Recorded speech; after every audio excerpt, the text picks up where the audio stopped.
Yeah. We're on. What's Good to up? see you. Good to be back. Good to see you too. Yep, we're back here. Lots You're back lots from of Colombia. Colombia, Mm-hmm. Aventura. Packs of Blue Moon to Julie, Yeah, a good right? case and a half. Nice. She's You quite guys, happy about that. I tried you to finish squeeze it? in. Yeah, no, she rations it out over the course of a long period of time. Right. Yeah. I heard you live streamed. There was one point where I was talking to Lori and you were live streaming in the park. Yeah, Again. and then I walked around a little bit, that particular neighborhood or that area of Bogota. Yeah. It's good. A lot of dogs at night in the evening. I got a picture from Laurie, like like a dog walker Yeah, walking yeah, like 3-4 dogs at a time. yeah. I Yeah, just so many. I just realized So many. that we every time we go down to Colombia, we take beer, and every time we come back from Haiti, we bring beer back with us. That's true. That's true. That is true. But you can now get Haitian prestige beer in New York anyway. So there are enough Haitians there that they've started to import What it. is unique about a Haitian beer? It's just Haitian. It's actually a fairly tasty beer. It's called Prestige. It's they brew it in Port-au-Prince. And Is it like an IPA or like a wheat ale or like a... I think it's more on the lighter side. Okay. Like a Pilsner. Yeah. Okay. All right, listen. I got to Okay, a shorter time schedule today. Yeah, holy smokes, man. I just got to go get something from someone who's at the door. Okay, I'll be right back. Okay. Yeah. Oh, wait, no, I don't. Laurie Okay, no, we're good. All right. Hey, listen, a lot happening, a lot of stuff. Big, cool, good. I think an interesting class yesterday. All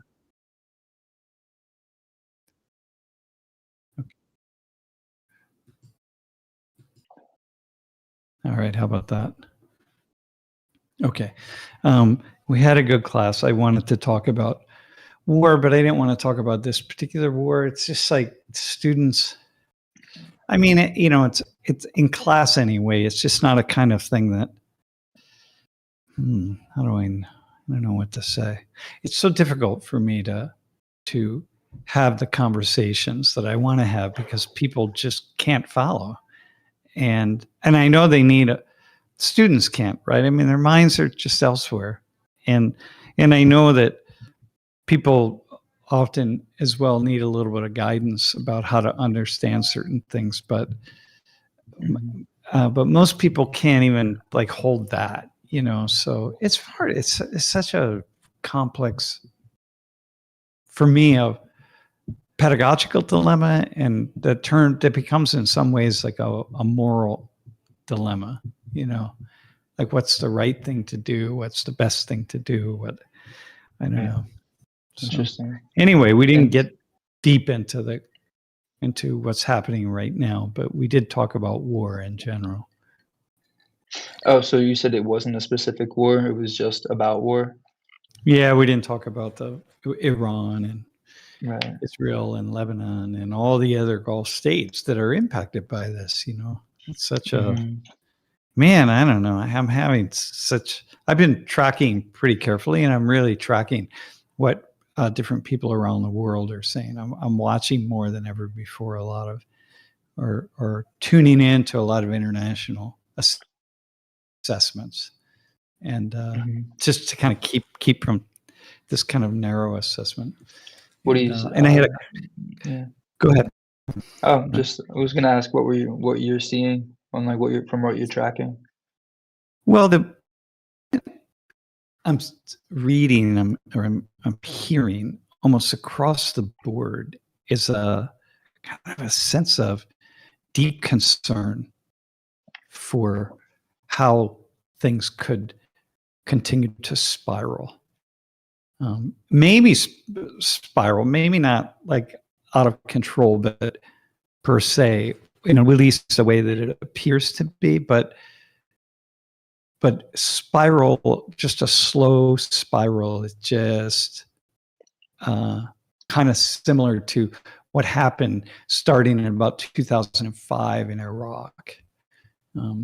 First 2003, I mean, right away, but then things calmed down, and then they just slowly, as various groups and militias and people were able to arm themselves, like all the various factions of ISIS, the various dimensions of ISIS were able to really come together and recruit members. Once that started to happen in a more significant way, it was just like a slow descent into. And they're saying they're concerned about seeing that from Iran. Yeah. Just seeing like the emergence of these smaller groups. Yeah. Okay. I mean, these are not like people like you and me. I'm trying to read the assessments of people who are, kind of foreign policy and military people. Got it. I was reading this. Yeah. So anyway, that's my take. It's deeply unsettling. I mean, and it's also unsettling just the amount of the grief that something like this just creates, that war creates, man. It's so, talking to my Iranian colleagues and students. I was speaking a little bit ago with Jenny Lee, who is usually with us, won't be with us today on the stream, but it's in a kibbutz in northern Israel, right on the Lebanese border. So just getting her take for what it's like on the ground, and then even there in northern Israel, So, I mean, there's so many. Yeah, dude. I don't know. I think. What was she saying? It just is. It's just sad. Let's just say that. And people are starting to use some cluster bombs now, and cluster munitions. I mean, we've used them. They shouldn't be using them, but yeah, it's just sad, dude. I don't know, man. I can keep going. I don't have specific things, and I don't want to step because everybody's jumping in with their assessment of and how to think about it, and people who are far smarter than me, and I just don't really like to do that. But I did listen to somebody. You did what? I did listen to something. Hang on. I'm going to see if I can pull this up. This would be, I want to put if I can pull it up, I want to put it up on I want to put a link in the chat, because it's really was worth listening to. Yeah.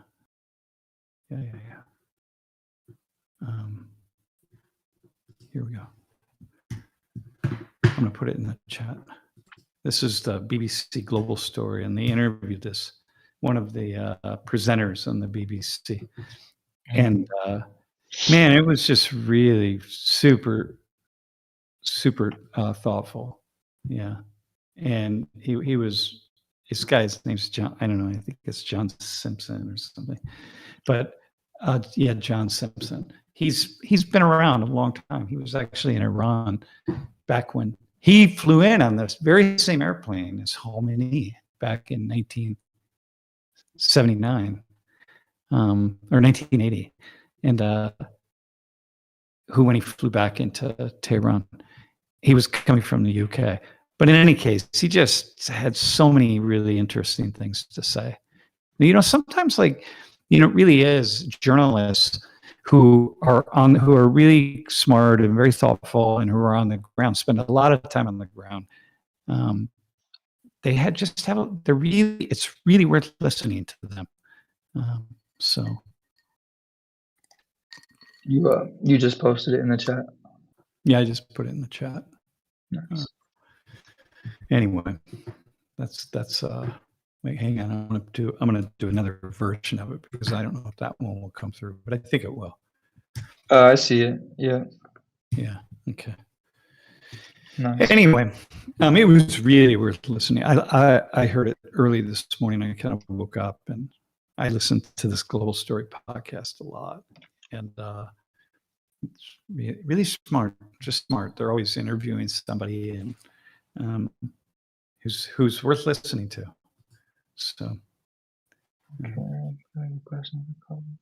so it talks about the causes of the war, the legality of it, how other countries are responding, and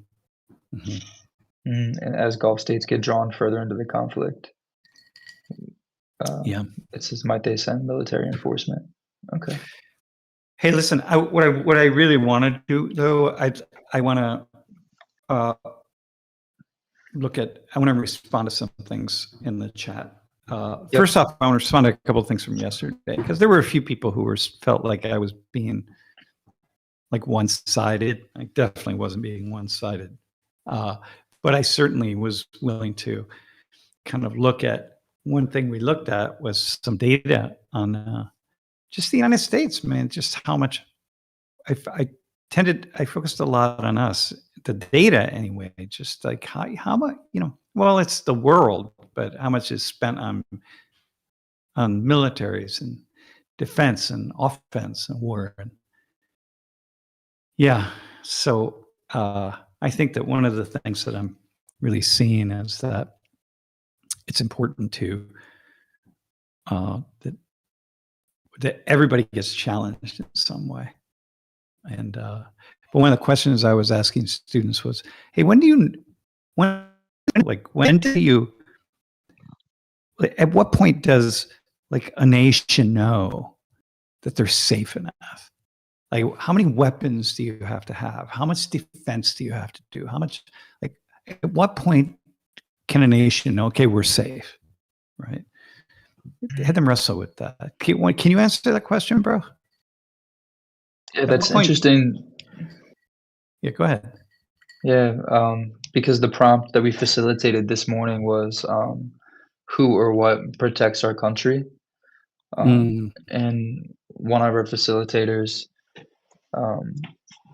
brought up, currency protects our country, or like the power of currency, which I thought was really interesting because, like knowing that you have, and another facilitator responded to that saying, it's just, it is interesting that I'm totally oblivious, to some things that are going on in the world because of the power of the country that I live in. And, like I guess the monetary value that they hold or it is what they were saying. So one, I just thought that was interesting just to relate back. But your specific question was, like, when do I know when a country is completely? When do I know when I'm safe? Well, when can a nation know that they're safe? Which is so interesting because it's like one facilitator was saying that he felt safe in his country, and he was like a white male, and then another student was talking about like ways that she doesn't feel safe in that same country, but she's of a different like ethnicity. And so it's like you can be within a country. Even the white male guy, that's going to depend on other factors too, right? And whether or not you feel safe. Yeah, depending on a million things. Like you're from Toledo, Ohio, where I was last week. There are a lot of places in Toledo that I'm like, man, I'm not sure I feel safe here anymore. Right. So I guess it's like the question of like, when do you feel safe from like global forces, and then when do you feel safe from like internal domestic forces? Yeah. How about just global though? How about just global? Yeah. Like, what do you have to have? What do you have to have? And like globally. Yeah. How much do you have to have? I guess I have to feel certainty in my government in some way, shape, or form. I guess even if you don't agree with it. In some ways, you have to have certainty that they are strong enough or organized enough or diplomatic enough to be able to handle some like incidents or negotiations, or to be able to form relationships. I guess that would make me feel that would make me feel safe as someone living in the US, like from global forces, to know like, can they manage relationships between other countries, or like how do they manage relationships between other countries? So it's interesting that you say that you threw diplomatic in there alongside of strong, and because probably the thing that keeps us safe more than any other single factor is, globally speaking, in the world, is diplomacy. Diplomacy. Yeah. Like we are just, diplomacy is key. And, and mostly, like here, day to day, it's not laws. Laws don't really keep us safe. It's that people are socialized to be citizens of a place, and to be good, good citizens, right? But citizens are basically good citizens, right? Which means just being a normal person and just following kind of the things that everybody else is following. Right. That's what keeps us safe more than anything else, right? And so it's kind of interesting that we'll think like, oh, I have my gun, or I have my this, or I have my that. But those are really the extreme exceptions of safety, right? What it is just a day-to-day deployment. It's like hoping that your neighbors raise their children in a way that they feel connected to the community. Right. And yeah, that's the biggest thing. And so diplomacy around the world, it's all of our consulates and embassies and all the soft power diplomacy, all this ways in which people see, I'm just going to stick with the United States, see the United States as a place that is a refuge, it's a place of hope, a place of opportunity. And so that when people think about the United States, they have a positive thought associated with it, right? That's probably the most important factor that promotes safety for Americans anywhere in the world. It's not fear. It's not, it's not the fact that your government has more bombs than somebody else. It's just the day-to-day safety, which is the vast majority of safety that we're all thinking about or dealing with. Is diplomacy, man. That's so it's like the idea that America is pro-social, and then like the act of being pro-social, that really creates like the I don't know, like the sphere, I don't know, I can't, I don't know what it creates an aura, right? I was trying to figure out between people. Yeah. Right. Which is the fundamentals of sociology, right? We see something that we have in common.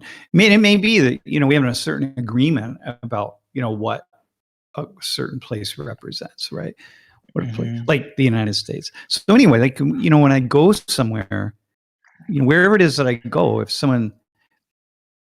once I'm seen as an American, my safety is more likely when people have a positive feeling about me, whatever that is, it's a positive feeling. And so that's really important. Right.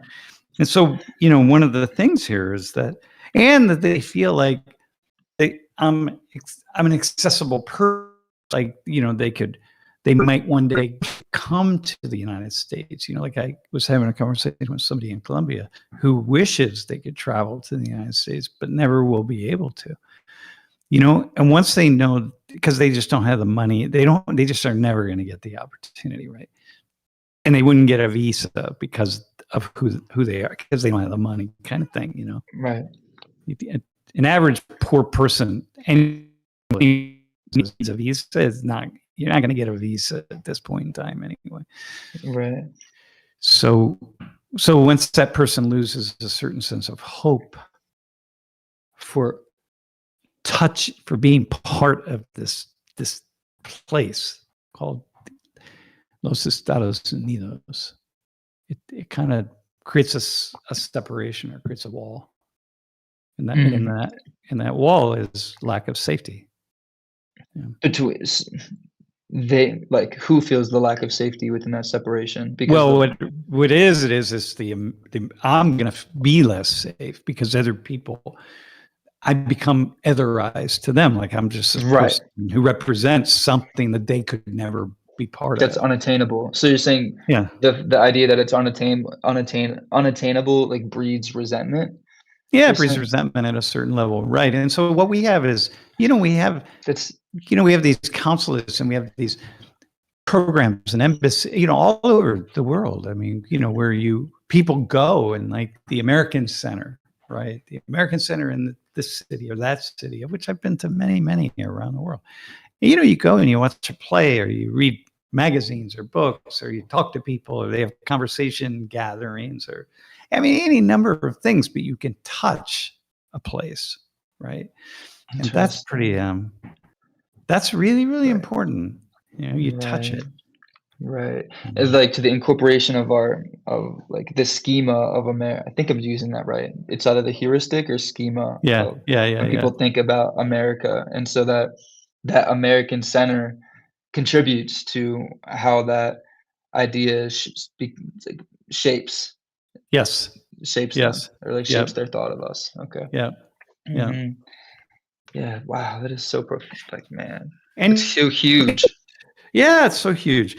And I think that I just have this thing that as we see all these cuts, for example, to the State Department, right? Or, presidents, they send somebody to be the representative of the United States, ambassador, or that's someone who's just a complete knucklehead. It's just like, my God, you just reduce the respect and possibility, right? So anyway, that's a thought.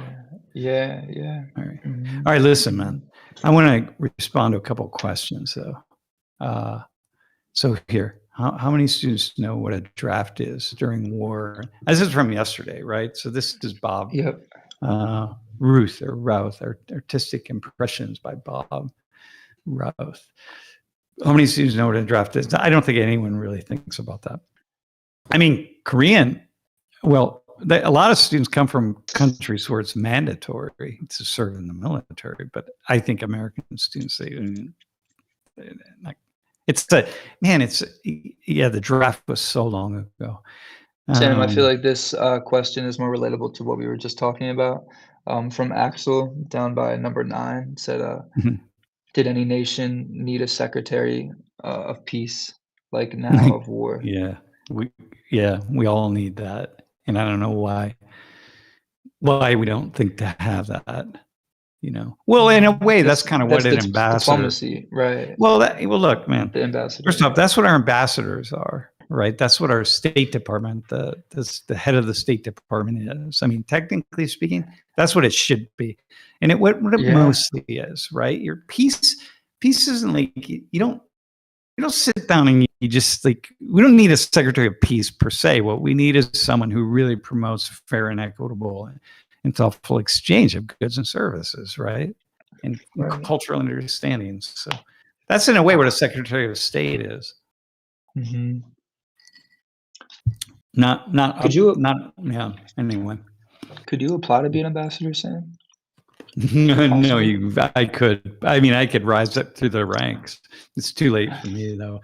Someone would have to appoint me, and I don't see that happening. I feel like those like you and others with this would be great ambassadors. I don't know, man. Well, maybe in the right place, I could throw some cool dinner parties. I got a lot of ideas for menus. Yeah. Jeez, be the chef. Yeah. All right, man. Hang on. Eric said, all right, hang on. Go ahead, man. Why do Americans ignore their history? Why don't they bother to learn their own country's nefarious acts? I don't think Americans, first off, I don't think Americans ignore any more than anybody else. Well, maybe we do a little bit more than some people, but for sure. But I just think but very few people study history. So like the fact is that it's not like any people have an understanding of the history of their country. And so, but it's maybe just a slight increase over time. So anyway, a slight increase of what? Over time, yeah. I think, but the nefarious acts, I think they're just not I think you have to take a deep dive into them, man. And it's like, people generally speaking are not going to want to do that. College students do a fair amount, right? I mean, this is the point. You studied some of this stuff and you're like, man, and then you go out and you protest about it or whatever. And then people yell at you because you're an anti-American, whatever, something sympathizer. But basically it's kind of like what happened to me. Like I suddenly started learning about nefarious acts, and like, you can't learn about some of this stuff and not speak out, so anyway, I think that happens. Okay. How much of the war in Afghanistan costs not only by money? Yeah, it costs so much, man. It costs so much. The current war costs so much. They said that on the first few days of the war, we were spending I think it was $1.5 billion a day. Now we're down to about $1 billion. I mean, it's just so much money, man. It's so many lives and so many. That's just what they could even possibly calculate. I think it's incalculable, to be honest. What do they mean by not only by money, though? No, how much it costs us in terms of here, for example, like our soft power, right? Like people are who we are in the whole region, like who we are, what we are, how people perceive us to be. And that's really important, that people perceive us to be a certain way. The fact is that people pay attention, right? A lot of people have opinions about us. People they're not, everybody has opinions. They have thoughts about it. And you can't just walk through the world being like, F them. We don't care what they think. We're going to do what we need to do for us. Like, that's just not going to give you long-term stability, man. You got to think about what's best for you, but then you got to think about people's reactions to it is also what's best for you.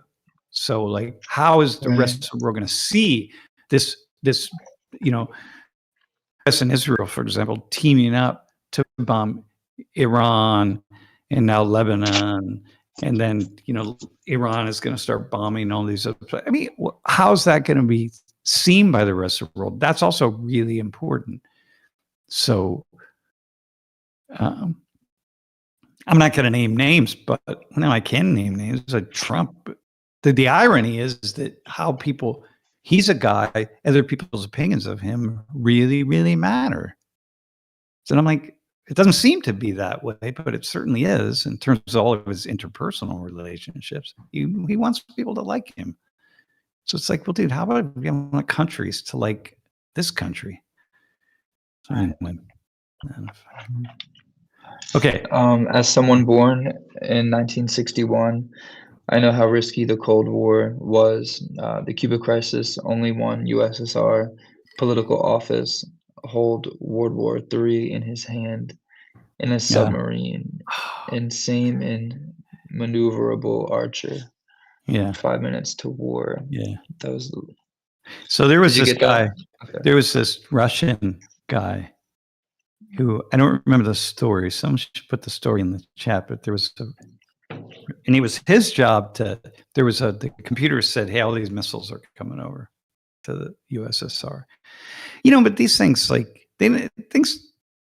people are talking all the time, right? So he's like, there's no like, we don't have any suspicions. Everything's going really well between our countries in terms of diplomacy. So when the computer suddenly said, like, hey, all these missiles are coming at you, he didn't believe it.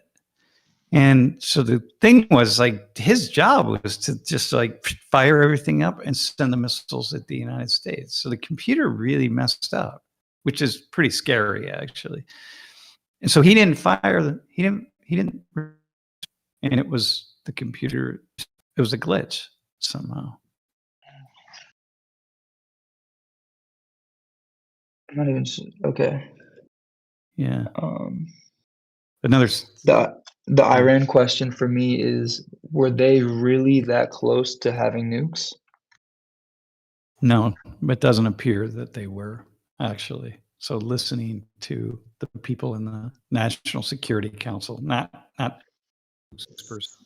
some random people that Trump appointed, but people who are really involved, really truly know it. They were enriching uranium on very small levels, but they were also enriching. What people don't understand about this, about the Obama, about the agreement that they signed with Iran, is that Obama signed with Iran. It was, it took a long time to come, and then Trump tore up very quickly because it was only in effect for a little over a year.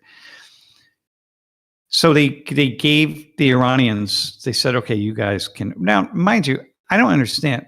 Maybe someone knows this, and I looked it up one time, but I don't really understand why it is if Iran has access to so much oil and then also gas in the natural gas. Like, why do you need nuclear power at all? Like, what's the point of that? Maybe you want nuclear submarines, right? I mean, people want that, but I don't really understand. I don't understand it. Given the sun pursues solar, you don't need to pursue nuclear. So this, for me, is just inherently a problem. But they had permission to enrich uranium at very low levels, enough for nuclear power, and that they were being monitored. See, Trump has come out and said, like, no, there was no monitoring. Well, that's a lie. That's not true. I mean, in Trump's mind, it's not a lie because he doesn't know, but it absolutely was being monitored, and they accepted being monitored.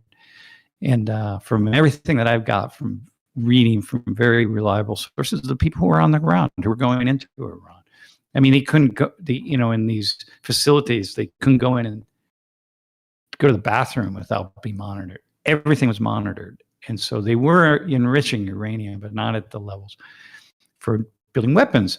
And it was going to be not impossible, but very difficult for them to build secret facilities and to enrich. And they had centrifuges that were very powerful for bombs. They were able to make that. They're not, once you can make a small centrifuge, you can make it a larger one. So that's the accelerator for a nuclear bomb. Anyway, so they were able to make decent sized centrifuges, but they just were not enriching the uranium. And by all accounts, the Iranians were sticking to it. By the accounts of the people who were monitoring them, not just from the U.S., but also from the U.S. and other countries. Okay, so right. And that's really important. Like, people really they don't really get that, because people don't know. Now, mind you, which part? Yeah, they don't get that what was really happening on the ground. You're not going to get it if you're not talking or actually there.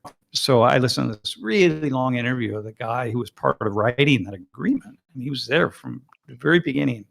So he's talking. He was writing it and then conceiving of it, writing it, and then monitoring them. And is not a fool, right? So anyway.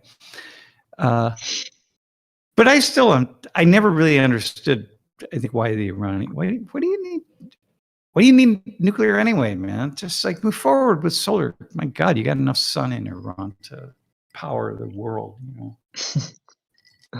But whatever. We don't want them to have nukes, man. I don't want anyone to have nukes, but that's the problem. Right. Yeah. Do students understand the ramifications of a nuclear war? No. Remember the day after. Nobody understands it. I don't even understand. I have days when I think, wait a minute, hang on a second. We just talk about these nukes and we talk about things, and people build these bomb shelters.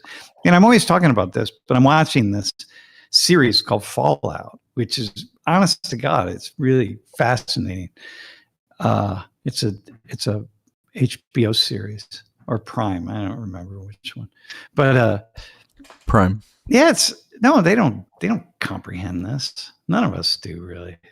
Yeah, so no. Mm-hmm. I mean, a few do, but mostly they don't. You mentioned Fallout, and then somebody just mentioned Chernobyl, and if you haven't, you should also watch. So Fallout is Amazon, but on HBO they have a mini series about Chernobyl, and it's very fascinating. I've heard that's really good, dude. It's really good. It's also really depressing. Is it depressing? Yeah. So you got like there are really depressing five-headed parts. dogs now. Well, not that, but when Lori and I were in Ukraine, had we been there an extra day, we were going to take a trip up to Chernobyl. You could visit the area and wear a suit, like the whole thing, man. It was like this tourist thing, and I'm like, well, I'm a tourist, so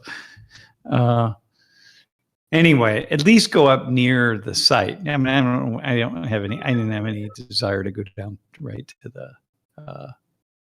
the heart, but anyway, there's something about just being in that space or near that space.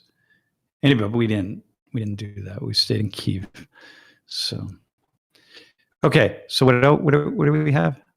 What's the next one? Did you read, is it common for populists to understand the true reason a war is being waged, especially if your country is the aggressor? No, if you're behind a populist, you're never going to get that. You're just going to support. Most people are going to support their country no matter what, because your country is really important for your survival. It's not like some other countries. So most people, in the end, we're going to like buckle down and put our heads down and be like, all right, I want to support whatever we're doing. And most people, you're just going to wave the flag of your nation. At some level, you might like kind of half wave it and be like, oh, I'm really disgusted with all of this stuff over here. But in the end, this is important to my survival. I mean, I don't think people aren't thinking like that, but you're just, this is my community, right? So, yeah.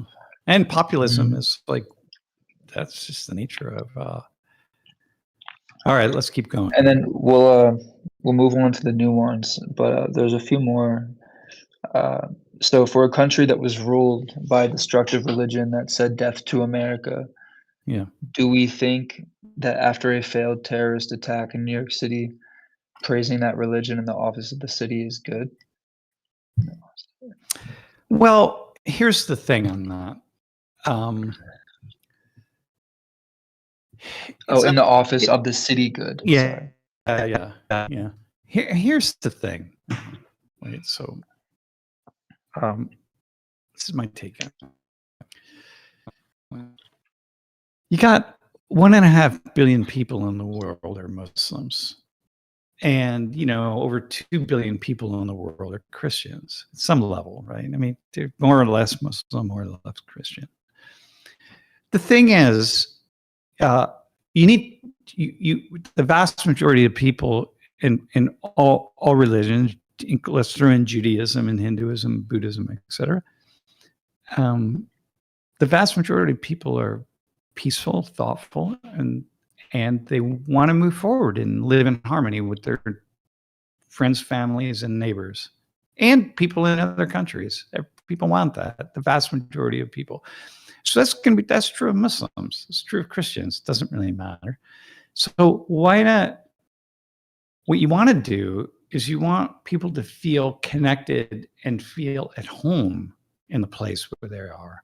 So when I am somewhere, like in a Muslim country, and I see a church or I see a Christian community center in that country, and I see Christians coming and going from those community centers, and I see people just accepting that as part of life, and it's good and it makes sense. And I see, for example, I remember being in, it's when I was in Qatar, and the somebody in the royal family, the kid, I was there at Christmas time, and there was a Christian celebration of Christmas, and somebody an important minister in the royal family came to the celebration, and people felt really good about that, because basically he was saying, hey, I acknowledge I'm Muslim, we're a Muslim country, but I acknowledge Christianity and I acknowledge Christians. And that matters, right? Because what it does is it means that the Christians living in that Muslim country feel more connected. Same in in India, or with a Jewish or Christian or Muslim gathering, you know.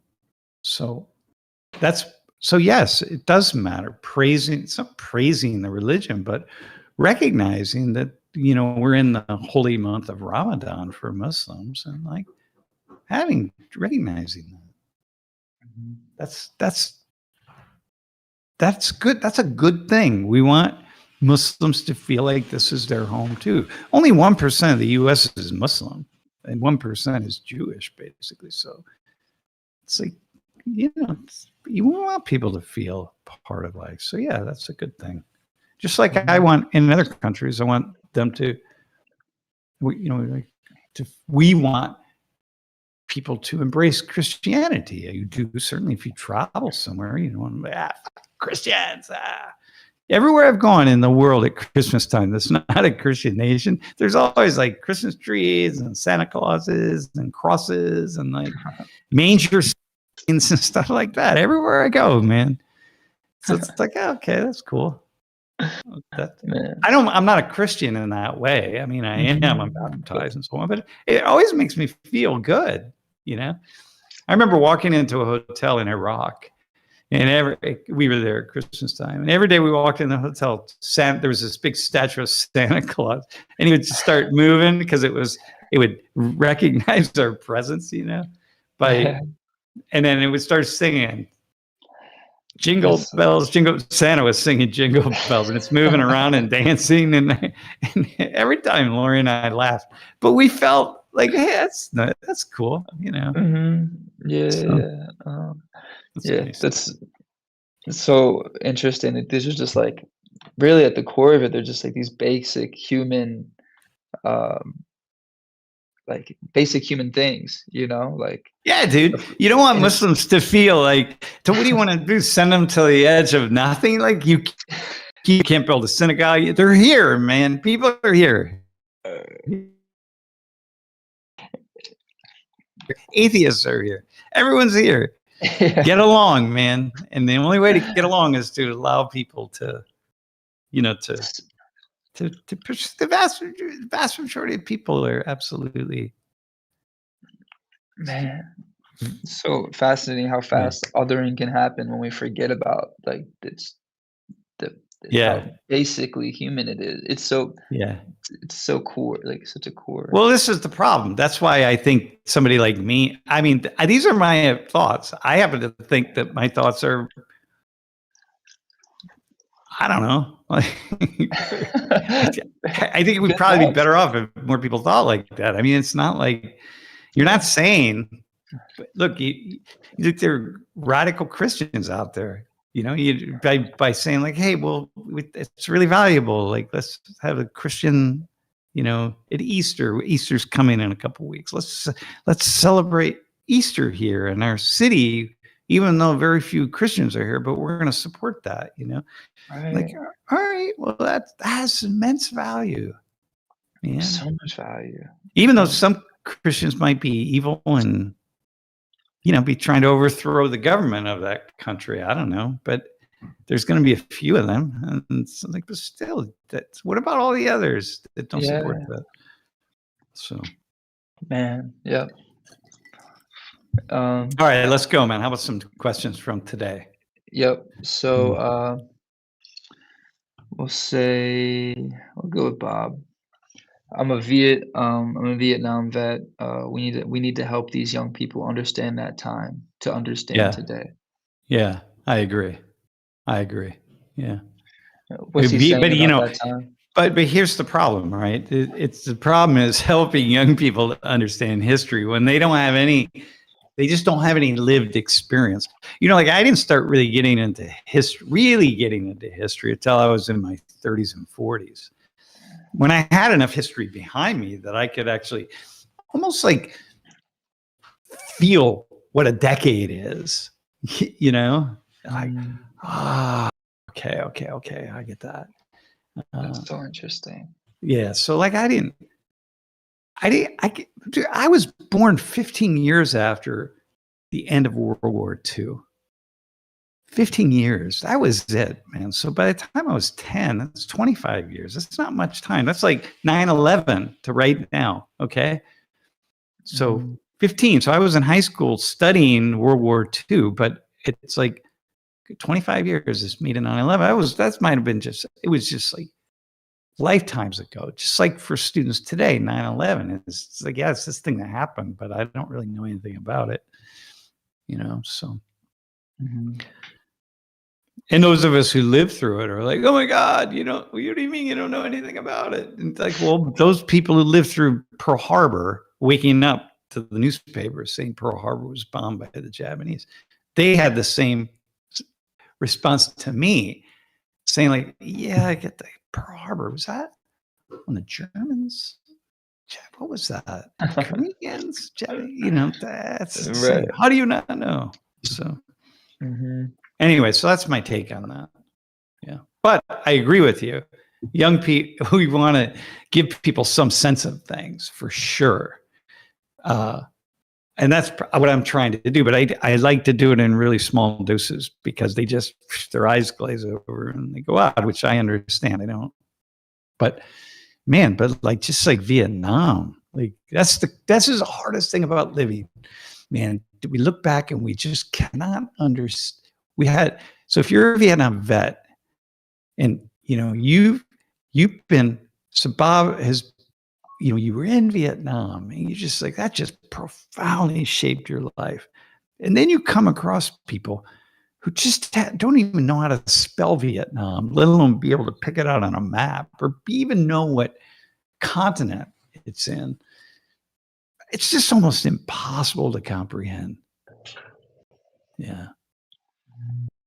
Here's a cool one, I think. What are your thoughts on the diplomatic impact of joint military training, for example, foreign officers and U.S. programs on alliance building, influence, and conflict prevention?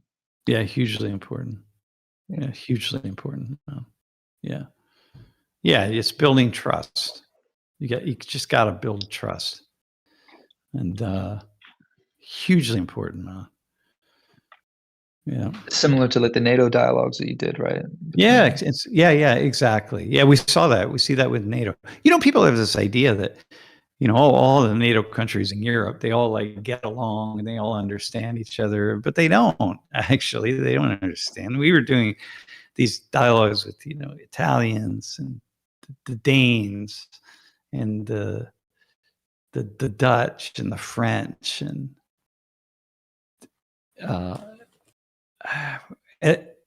and other places, right? The Greeks and it's also there's a lot of trust building that needs to happen, man.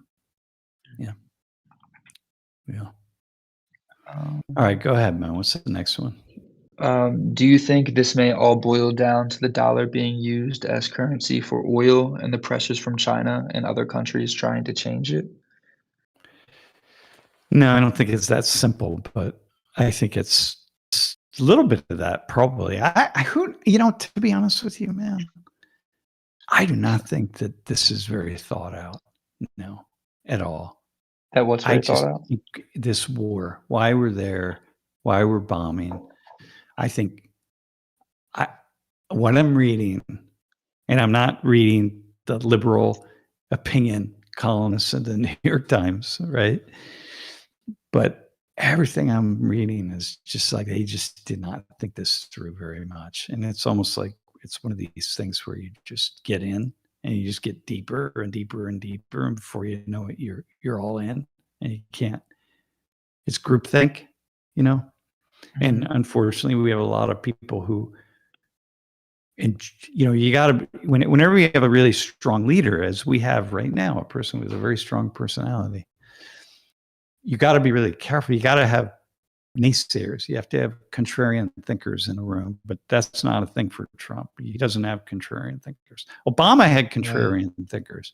Obama and Clinton did. The two of them did. I don't get the sense that Biden did at all, but they both.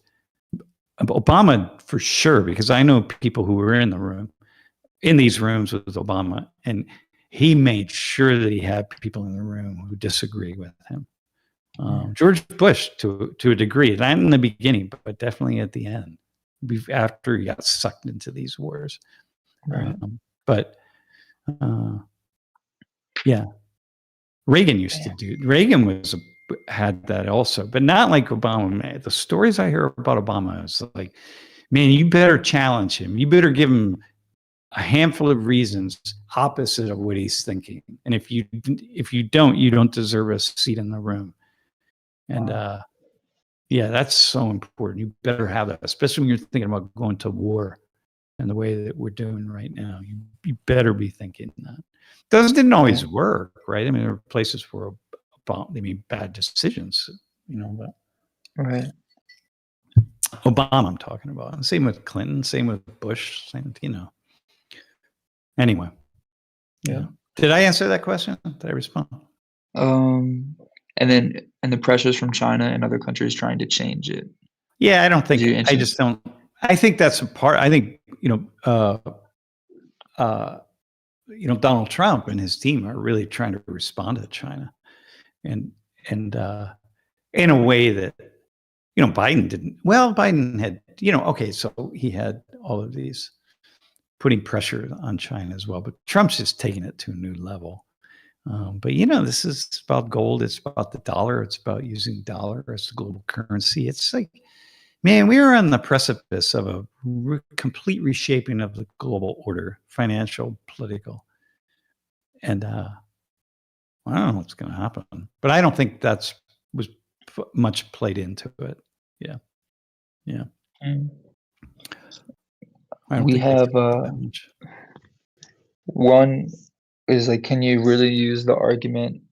Can you use that argument of diplomacy? Wait, can you really use that argument of diplomacy at this point? It seems that norms and diplomatic pathways were quickly dismissed.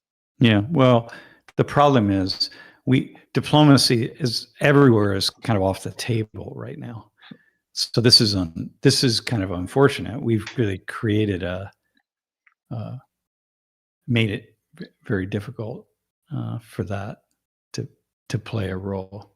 And not only us, but lots of other people have. I mean, things can break down very, very quickly. But in the end, diplomacy is what's going to get us through this. It's not going to be, you can't just pummel people into nothingness. In the end, it's going to be people who sit down at a table and they make agreements and they shake hands and they follow those agreements. And if they don't, there's more war. So, but that's what's going to get us through for sure.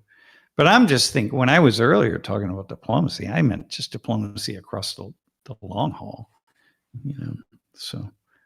Not diplomacy to as a quick, but just, yeah, okay, I see what you're saying. Yeah, not as a way to stop the war, a way to avoid prevent war. Corrupt cooperation. The best way to prevent war is economic interconnectedness and cooperation. And you want to prevent war, make sure that different parties have an economic reason to not go after the other parties. That's a key issue right there. Yeah.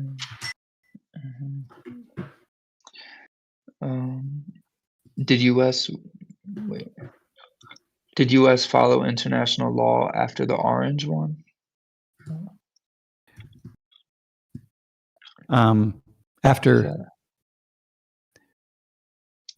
Did the U.S. follow international law here after the Orange one? It's the Orange one. Is that Trump? That's what I don't know. Wondering. I don't understand what the question is. Did the U.S. follow international law? I don't think we're following. I think international laws have been just been upended at so many levels. Man, the global, and not entirely, mind you, but things are really in a very disturbing state of unrest. Yeah, upheaval. Yeah. Eric Sell said, Sam, what's your take on the U.S. following Israel's lead into this war? They're attempting genocide while the U.S. is exerting power and control on the oil. Well, here's the thing on that. Let me just take the first part of the question. Right. I think that the U.S. and Israel have very different needs and very different goals. We're two very different nations And as all the nations in the Middle East are. The thing about the Middle East and all these countries is they don't want war. These countries exist. All the Gulf states, for example, they exist to make money. Whether it's the Saudis and the Emiratis, the Kuwaitis, they exist. They're the Qataris. Yes, sir. They have some natural resources. They have oil. They have gas. But they exist to make money, man. They have organized their economies around getting wealthy, okay, and becoming modern day global economic capitalist hubs. The Saudis are just modernizing left and right. So is Qatar, man. You go to Qatar and it's just. I remember when we were traveling to Qatar a couple times a year. And man, every time I would go, it's just like, whoa, there's a whole new group of buildings that just popped up, one thing after another. It was crazy. They exist to make money, man. They are well integrated into the capitalist system. So they're not about war. They're not, okay, they got weapons and, the Saudis and the Emiratis are fighting a proxy war in Yemen, but kind of in the end, though, it's just, in the end, they exist they're there to make money. They have fully bought in. They like the good life. And when you go there, the good life is a really good life, man. If your nationality is Qatari or Saudi or Emirati, and that's, it's hard you can't become a citizen, basically, if you're not born into a family there. You become a resident, but you can't become a city. That's a damn good life, man. I'll take it. So anyway, the point being, everybody has different goals, and we have different goals in Israel. Our goals absolutely do not overlap, and our needs don't overlap. So I think it was, from what I'm able to see, it's us following them and them following us in some kind of way. I don't know. And I don't want to say any more than that, because it's one of those things that I can't say. I'm reading a lot of people who are like, yeah, Trump just sort of followed Bibi Netanyahu into this, but I don't know that that's entirely the case. I don't know. I can't. If you don't have someone who was at the table talking, then you don't. Who was in the phone calls talking, then you don't really know. So anyway, but it's troubling, actually. Yeah, that they didn't bring other NATO allies in, or different allies, and that's troubling enough that we're not even listening to our allies. It doesn't matter. And that they don't take our administration very seriously, which is quite disturbing. And if you're not reading the international media, if you don't know people in certain places around where, you don't realize the extent to which that is true, and that's quite disturbing to me. And I would say I don't see an attempt at genocide. I wouldn't use that word here, but I would see it. And the Israelis now have, they've got kind of a peace agreement in Gaza that appears to be holding, and the settlers keep pushing and pushing and pushing in the West Bank. That's kind of disturbing, and I don't know where all the billions upon billions of dollars that Donald Trump was going to raise to rebuild Gaza. Well, that all seems to be going toward war in Iran. So that's off the table. So it's all quite disturbing to me. Yeah, shit. What does it take for Israel to feel safe? How about that one? Nothing. Yeah, it takes a serious long-term commitment. It takes Jewish leaders, Israeli leaders, I should say, that are as committed to peace as Palestinian leaders, and it takes Palestinian leaders who are as committed to peace as Jewish Israeli leaders. That's what it takes. And the moments that they were close, man, the Palestinians dropped the balls, or the Israelis dropped the ball. Man, there were a few key moments where it just, I don't know, man. That's quite disturbing. All right, go ahead. What's the next one, bro? Do you have any comments on that? Did that make sense to you, by the way? Like on Israel and Palestinians and Israelis not dropping the ball. Yeah, or just people, any of it. Did any of it make sense? Yeah, I think it made sense. I don't, I would say, I guess I directed in onto the dropping the ball portion of it. And when you say dropping the ball, I guess, are you meaning just like the combative behaviors in which I guess when you said dropping the ball, I wasn't sure what you meant. There were key moments when they could have, man, they were just, you got to read, you read these manifestos from people who were at the table in the 80s and 90s and in the aughts, right? Mostly the 90s and the aughts. And like, wow, they were right there, man. We're so close. And then for whatever reason, Yasser Arafat just is like, nah, he won't sign. It's just like, oh, come on, man. Or Yitzhak Rabin, who, later became really critical, but he wouldn't go that final step, man. Take the final step. What's the final step? The final step to whatever needed to agree to sign off. Yeah. Right. And there was always something that just wasn't exactly something. Yeah, because there are other political concerns, just like now, you know what I mean? Like Democrats and Republicans, they agree on most everything in this country. They absolutely 100% agree on the vast majority of things, except a few of the outliers.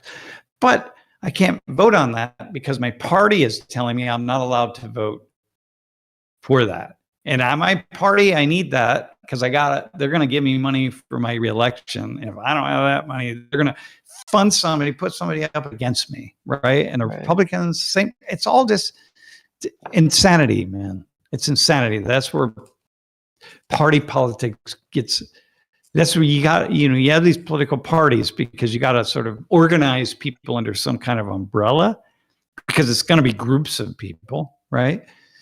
But like, oh, damn, man, it's just so deeply disturbing. This is definitely a dysfunctional form of government. I don't know how, I have ideas about how I would do it, but definitely wouldn't be like this. Right. All right, dude. Next one, man. Okay. And then Sam, I just want to be wary of time. You said it's 4:06 now. Oh yeah, now I'm okay. Actually, I don't have to go anywhere. Yeah. Okay. So let's see. How much of our fear is because of money and capitalism?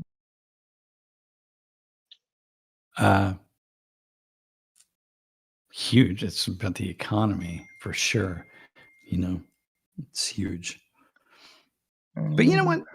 In the end, I think the biggest thing is we've got this military industrial we've got a big, huge sector of these modern industrial economies and post-industrial economies. They're involved in defense and war. And they got to keep making money. I said it in class yesterday. You just can't, you're going to have to keep making money. Once you got your 300 big industrial plants that are owned by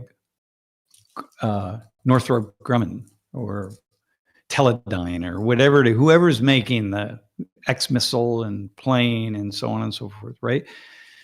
You can't even imagine, and all the people who work for them. And you're going to just like, okay, you know what? We all got the Secretary of Peace people in place now. All the nations of the world, we came together, and we're just not going to manufacture weapons of war anymore. It's like it's not going to happen that way.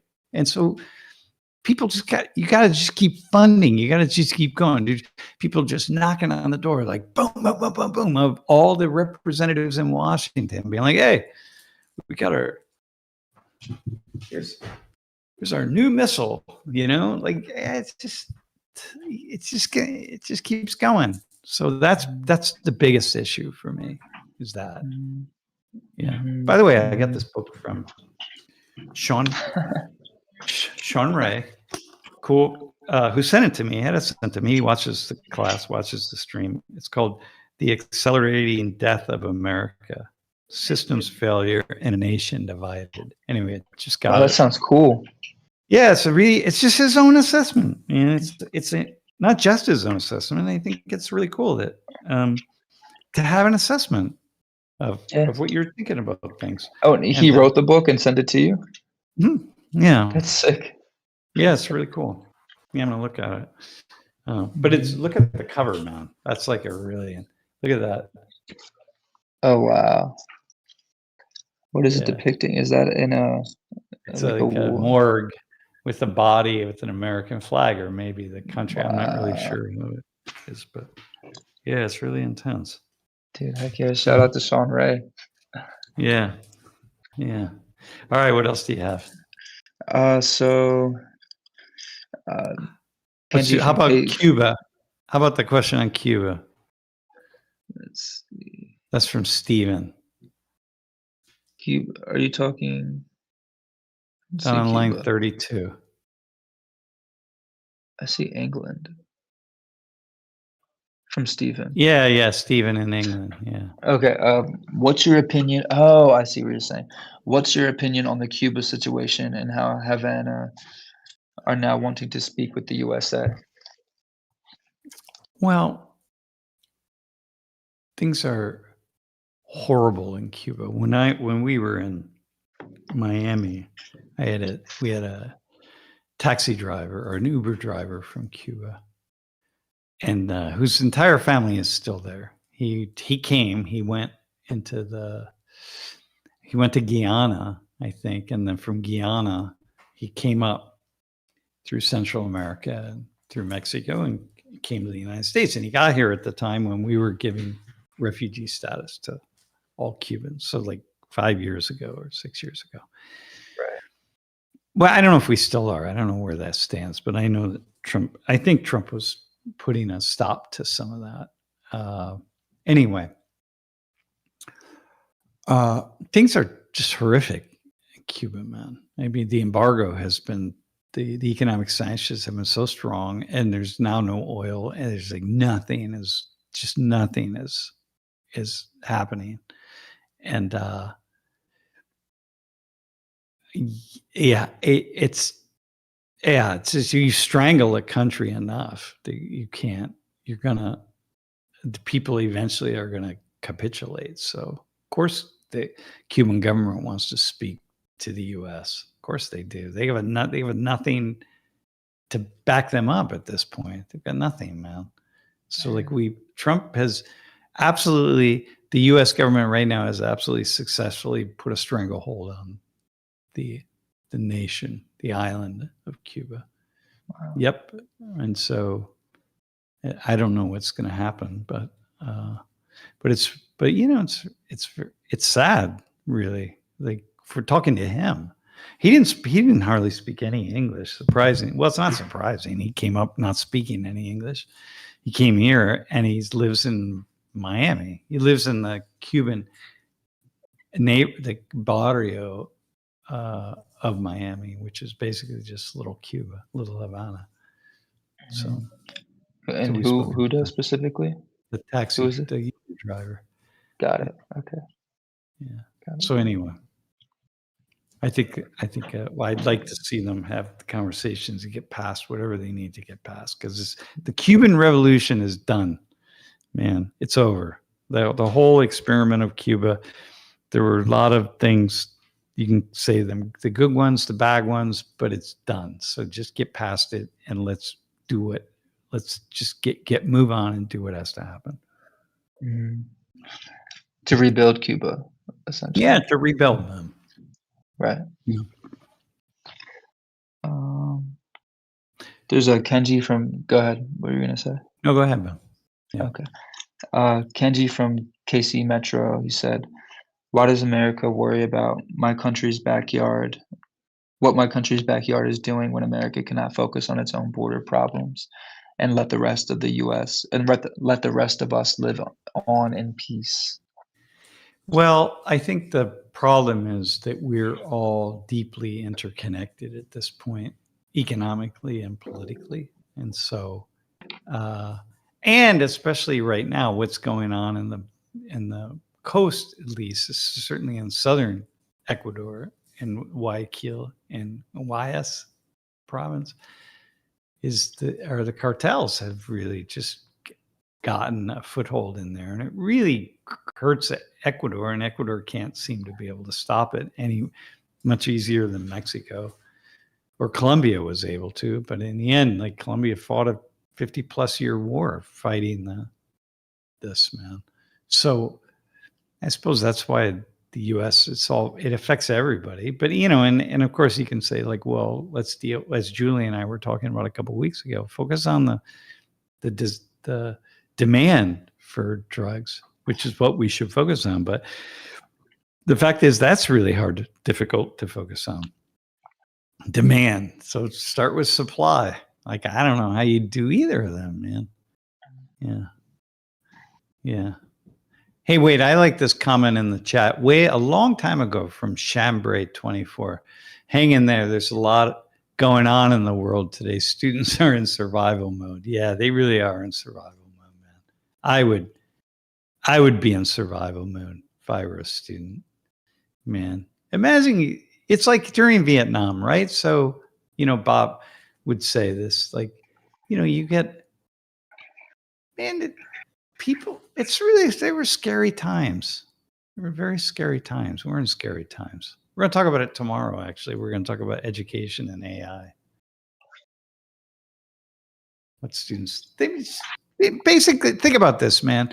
Basically, you have climate change is going to take you down. If it's not climate change, it's just like endless war. And if it's not endless war, half of you in college aren't going to find jobs anyway, because AI is it's taking all the jobs. It's going to take all your jobs. You're not going to have anything to do.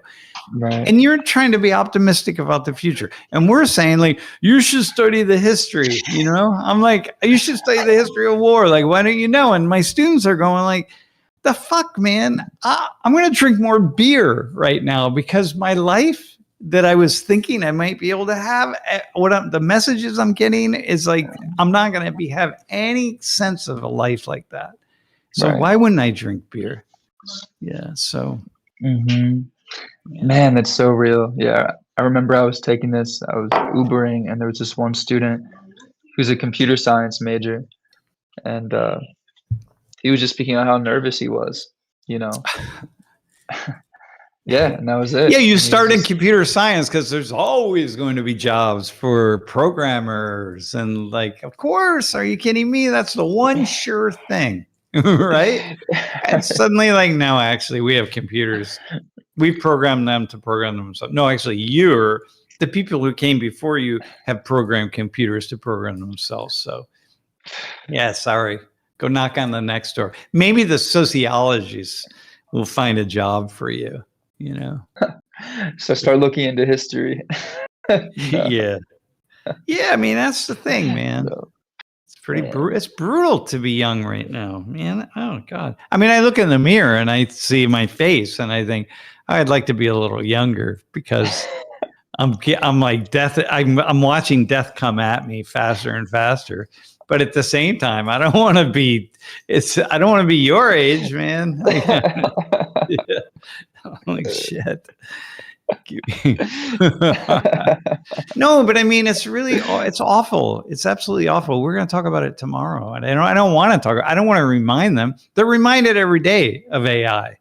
So I don't want to be the one to remind them. And by the way, did anyone notice that all my slides yesterday, the source for all my data was Gemini? I'm in, man. I mean, I know what the data were going to be, basically, but I can use AI to compile that so much faster and so much easier. And they were, I know how Gemini got it. It explained to me, and I'm like, okay, I know all that information. I got it. Yep, that's what I have in my head. I didn't have specific numbers, but yeah. All right, man. Do you have another example? One? Yeah. How about that one? How about on line 27?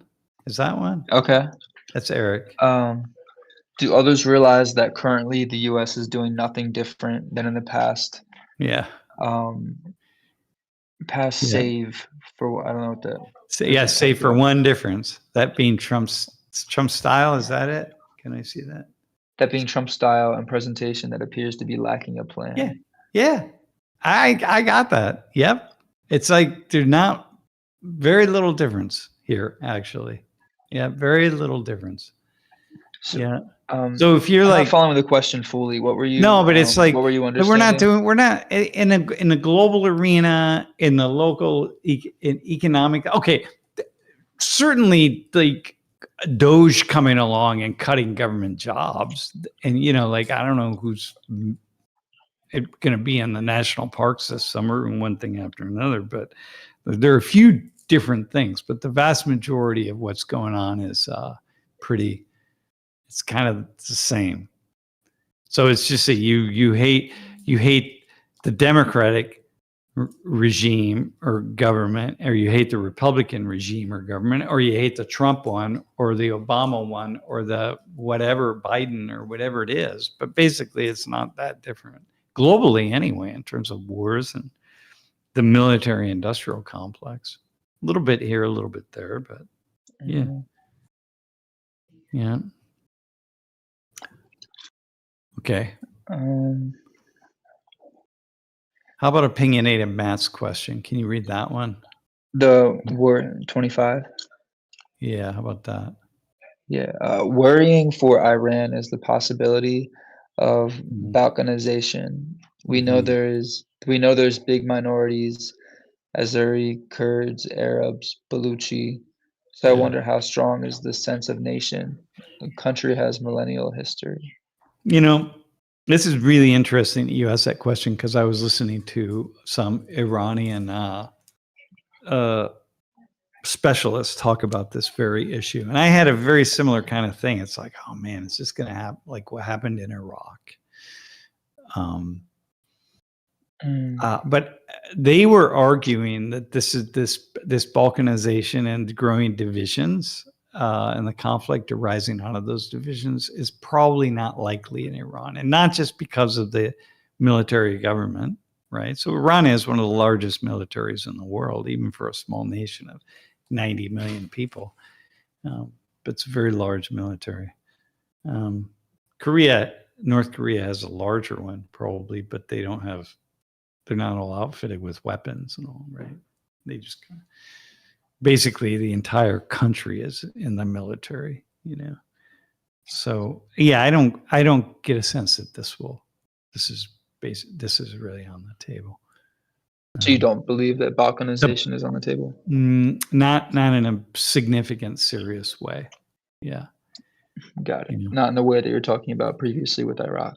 Yeah. Got it. Okay. All right. Are there any other more recent questions?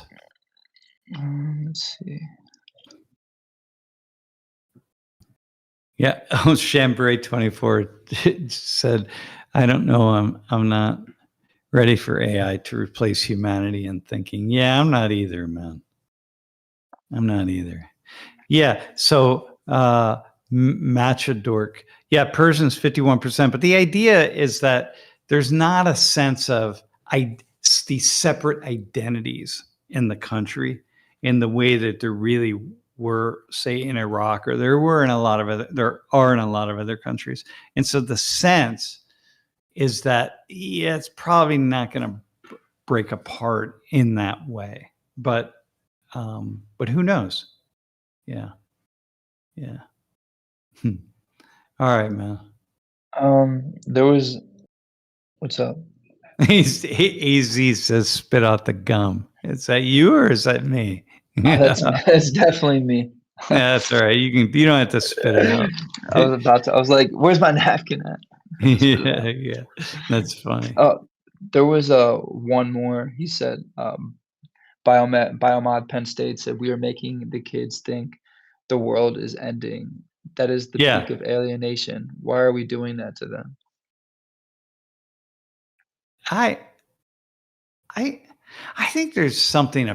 I don't know why. I try not to. And you're going to listen to me tomorrow talk about AI. And I'm kind of going to try to spin it. I always try to spin everything in the most positive of ways. I don't like to leave people feeling with a deep sense of negativity and hopelessness, whether it's climate change or whatever it is, right? But I try to be positive. Yeah. Right. I guess it's like, what's the line between, creating acknowledgement and like awareness, preparation versus, I guess, the idea that it induces fear. I don't know. Yeah. No, there's somewhere where you want to kind of know what's going on a little bit, so you can at least be prepared for it. But right. Yeah, I don't know, man. By the way, Matt, I was thinking the same thing about Singapore. Yeah. You need to know what's going on. But at the same time, why? It's the life. I don't know. I mean, there are consequences to just living life and being blissfully ignorant of things. There are definitely consequences, but Right. I don't know. No, chewing gum is not outlawed in Singapore, but spitting it out somewhere on the sidewalk is going to get you into a lot of trouble. This is littering, so Oh, so you can chew gum? There has always you just been can't throw it out. You just can't I think okay. I think what happened was somebody got some lashes about 20 years ago. Someone got lashed and they spit their gum out on the sidewalk or whatever. Yeah. Oh my gosh. So there has always been a tomorrow, and there always will be. We'll figure it out. Yeah, we'll figure it out. And it may be that even in Fallout, man, I'm watching this series, the Amazon Prime series, Fallout, after post-nuclear apocalypse. It's like, yeah, people are figuring it out, man. It doesn't matter what it is. We're going to figure it out. And probably it's not going to happen. We're probably going to be okay. Yeah, you know what? Alexander Stubb, president of Finland. I was listening to him. I don't know, it was like a couple weeks ago. I didn't know who he was. He was on the BBC talking about kind of some international politics and what's happening. Dude, I'm sure that was the guy. I'm 99% certain it was. Dude was so thoughtful, like really, really thoughtful. Yeah. And hey, by the way, I want to hang on. Hold on 1 second. I want to look at something. Hey, Joachim Gans. Hey, listen, I'm not sure how to pronounce your name, but since you're there, I just opened up when you sent an email to me. You sent it to my sam@worldinconversation.org email. And like when I'm traveling, I almost never look at that one. And today, maybe it was yesterday, I just like popped it open and I saw a bunch of stuff in there to respond to. And I definitely wanted to respond to your email. I really appreciate it. And I am definitely putting you on. If you could reach back out with your phone number, because at some point in time, I want to talk to you about Sweden and yeah. So Lori and I were going to actually go to Sweden over this past break, and then we ended up going to Colombia. But we had an idea of going to, up that way. So yeah, please just respond back to me. Here's my.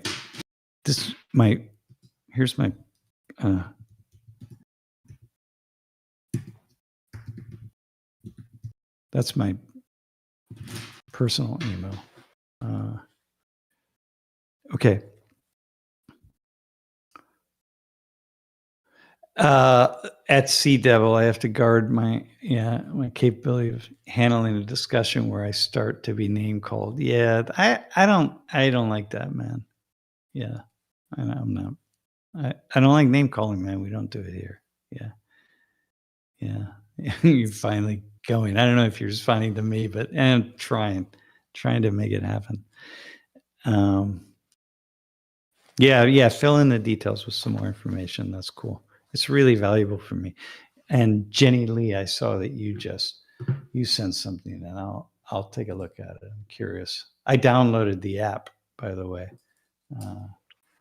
So I'll see how it goes. Okay. Hang on. We are at 4:30. Where's one region or country in the world that you would like to visit that you haven't? Iran. Absolutely Iran. Not even a question. I applied for a visa 2 different times. One, it kind of didn't really go through. The other one was really more official, and the Iranian government rejected it. I absolutely have wanted to go to Iran. Just meet Iranians and China, but I'm going to be going to China in the fall. We're going to Mongolia, but then we're also going to get down to China. I've never been to China. Can't believe it. Wow. It's crazy. But I mean, it's like there are too many places. Hey, opinionated Matt, you can go to, once the war ends, you can go as an Italian. Definitely worth going. Yeah. The Iranian people are really just lovely. Yeah, just nothing but positivity is everything I've ever heard. Just highly educated and really, really, and including, once again, I've always said this, but including to Westerners and Americans. Okay, yeah.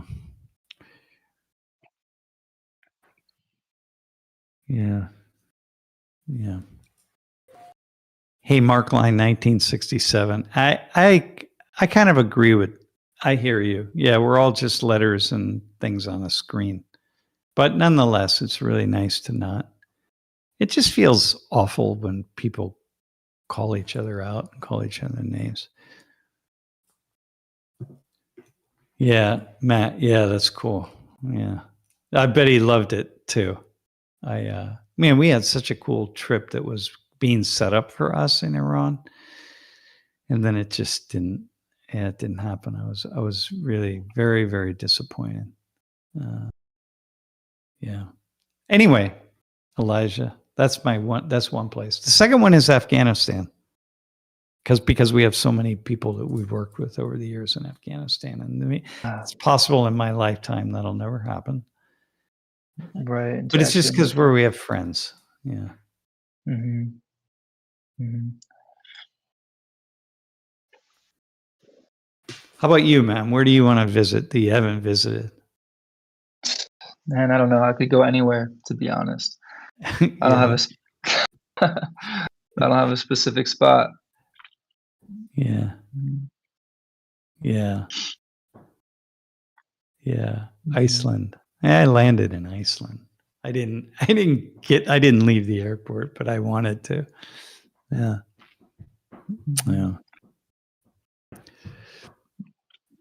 So Iceland, Iran, and Afghanistan. Well, Iceland's not at the top of my list. Not at the top. Yeah. I would say China, Iran, and Afghanistan are the top 3. If I could just snap my fingers and make it happen, there it would be. I remember when I finally went to Russia, it was so fascinating, so cool. After my whole life of learning about Russia, and then to be walking down the streets in St. Petersburg, just how intense. Because for about a year, I really, really got into Russian or Soviet scholarship back in 1984. Mm-hmm. And I took 2 classes on Soviet politics.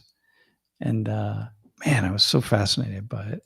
But so to finally get there was really, really cool. Yeah. And Matt, get back to Korea, Matt. Yeah. All right. Yeah. I don't know. No, I think North Korea. I don't think North Korea is, unless this knucklehead it looks like it's going to be his daughter who's going to be the next in line, unless she has a sudden huge change of heart and just says, you know what, we got to change all this nonsense. I mean, the North Korean regime is just, these fucking people are nuts, man. Yeah. All right, listen, I'm gonna pop off though. I gotta go hop in my car and go somewhere. So listen, tomorrow is education and AI. Got also a little surprise planned. I made kimchi yesterday. Oh man, awesome! That's really cool. That reminds me, I have to make a video about kimchi. So, yeah, as a kimchi global ambassador, yeah. So I'll go get some kimchi and eat it while I'm making the video. Okay, bro, how are things in Pond? They good? Yeah, Pond it's active. A dialogue is going on right now. Yeah, and students just got to participate in a global dialogue this morning. Brenton, Pedro, and I facilitated it, so they got a little idea of how to go about it. So hopefully we were able to do our jobs in that sense. So in the globals, the students are all logging in from home, or they're coming to Pond and logging in? Yeah, they were logging in from home, and then we had 2 Afghanistan sites, and then 1 Poland site that Pedro did the Poland, and I did Afghanistan instead of Brenton. All right. Yeah. Okay. Yeah, it was good. Yeah. Very cool. Everything's rocking and rolling. Cool, man. Hey, I see that what Wilbur 2006, the LC down in Venezuela just removed the Minister of Defense. So yeah, I'm curious about that. It's because he was too radical, too anti-US, or not anti-US enough, or just it's interesting. Okay, y'all. All right, good to hear that, my friend. I'm going to be out, so we will see everybody tomorrow, and then we'll be back. We're back on a normal schedule. So, yep. Thanks, everyone, and enjoy your kimchi tacos.